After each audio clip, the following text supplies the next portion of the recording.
সম্মিলিত লোকমঞ্চের সাধারণ সভা অনুষ্ঠিত শিলচরে। ধামাইল উৎসব হবে বরাক উপত্যকা ভিত্তিক। শিলচর শহরের প্রাণকেন্দ্র প্রেমতলাস্থিত জননী অ্যাপার্টমেন্টে সম্মিলিত লোকমঞ্চের এক সাধারণ সভা অনুষ্ঠিত হয়। সভায় পৌরোহিত্য করেন সম্মিলিত লোকমঞ্চের সভাপতি ডক্টর অনুপ কুমার রায়। সভায় বিগত 26শে মে সম্পন্ন হওয়া আন্তর্জাতিক ধামাইল দিবস উদযাপন অনুষ্ঠান নিয়ে পর্যালোচনা করা হয়। তাছাড়া আগন্তুক মাসিক লোককণ্ঠ অনুষ্ঠান ও ধামাইল উৎসব আয়োজনের জন্য তারিখ নির্ধারণ করা হয়। উক্ত সভায় অন্যান্যদের মধ্যে উপস্থিত ছিলেন সাধারণ সম্পাদক ভাস্কর দাস, সাংস্কৃতিক সম্পাদক কানাইলাল দাস, সহ সভাপতি সুপ্রতিম দত্ত রায় ও মঙ্গলানাথ, প্রচার সম্পাদক কমলেশ দাস, বরিষ্ঠ সদস্য দীপক নাথ, কিশোর দত্ত চৌধুরী প্রভু। সম্মিলিত লোকমঞ্চের সভাপতি ডক্টর অনুপ কুমার রায় জানান, সম্মিলিত লোকমঞ্চ পরিচালিত মাসিক লোককণ্ঠ অনুষ্ঠানটি আগামী 28 জুলাই শিলচর সঙ্গীত বিদ্যালয়ে অনুষ্ঠিত হবে।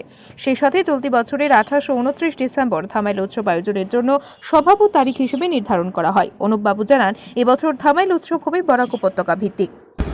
সম্মিলিত লোকমঞ্চের যে সাধারণ সভা অনুষ্ঠিত হলো, তাতে আমরা বেশ কটি সিদ্ধান্ত নিয়েছি। তার একটি হলো, আমরা আগামী 28শে জুলাই এই মাসের লোককণ্ঠ অনুষ্ঠানটি করব। 2 নম্বর হলো, আমাদের ধামাইল উৎসব অনুষ্ঠানটি আমরা এবছর একটু এগিয়ে আনছি।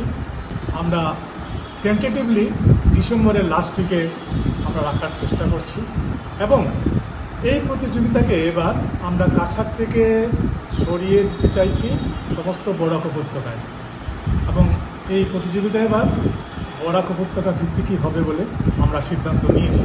এর বাইরে আমরা আগামী 15ই আগস্ট আমাদের সংস্থাকে নিয়ে গতবারের মতো এবারও আমরা বিশ্ববাবুর অরফ্যান কিছু স্কুল আছে, সেখানে আমরা স্বাধীনতা দিবসের প্রোগ্রাম করতে যাব।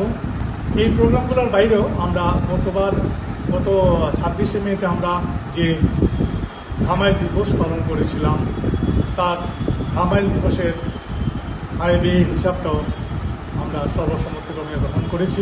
পরবর্তীতে আমাদের ধামাইল উৎসব নিয়ে যে যা অনুষ্ঠান করব, তা আমরা সর্বান্তকরণে সবাই সিদ্ধান্ত নিয়েছি যে আমরা আগামী ডিসেম্বর মাসের শেষ সপ্তাহে এই অনুষ্ঠানকে সম্পন্ন